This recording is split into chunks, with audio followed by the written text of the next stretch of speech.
It's the annual Sotelo family summer barbecue. Cousins, sisters, brothers gather on the shores of Lake Ontario to celebrate family.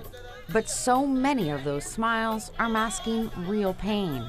We do have one family member that is missing, which is Irma. We miss her. We are constantly praying for her. We are constantly having her in our thoughts.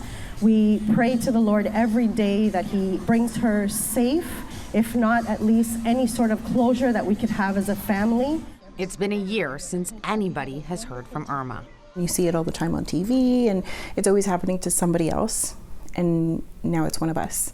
And it's like not a distant cousin, it's a close cousin, and she's missing. So it was a huge impact. How did you find out that Irma was missing? I was literally at a wedding, another family member of ours, and at the wedding somebody shared that, her face had been posted, Toronto Police's missing persons. And then from there, it just escalated to me sharing it to another family member, and then it just blew up from there.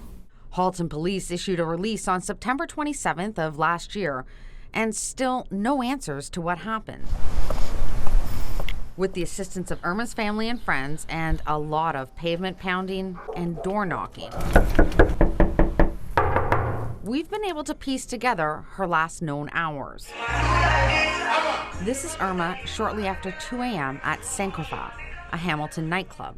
Irma was not a regular fixture at the club, and staff say she spent much of the night in a booth with a group of men and another woman. They say she left the club with some of that group before the club closed. Now, police actually shut down the club that very morning for allegedly serving alcohol after hours, and it has never reopened. And because the club was relying on generators that evening for its power, the security cameras weren't working, which means that there is no footage to show what Irma and her friends were doing inside the club. But we do know where at least some of that group ended up in the very early morning hours of August 31st. This is Shamika Duncan. She's known Irma for several years. I noticed that she wasn't on any of her social media platforms. Her texts weren't going through anymore.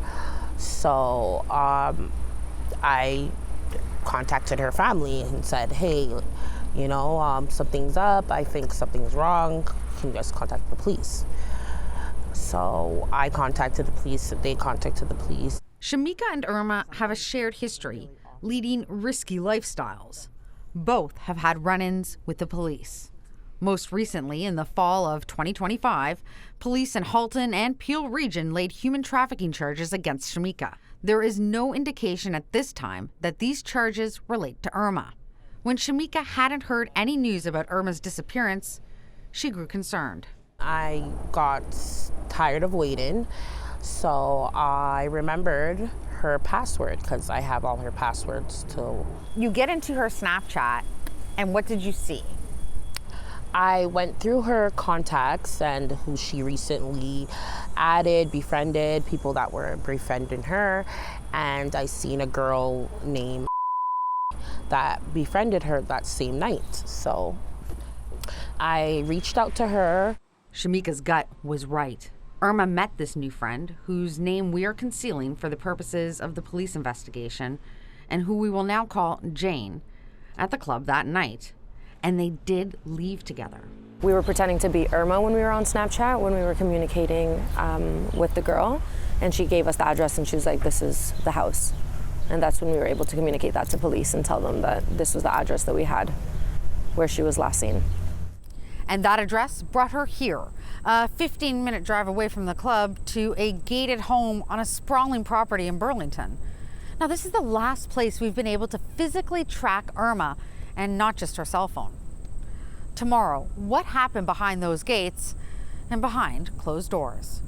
Cristina Howorun, City News.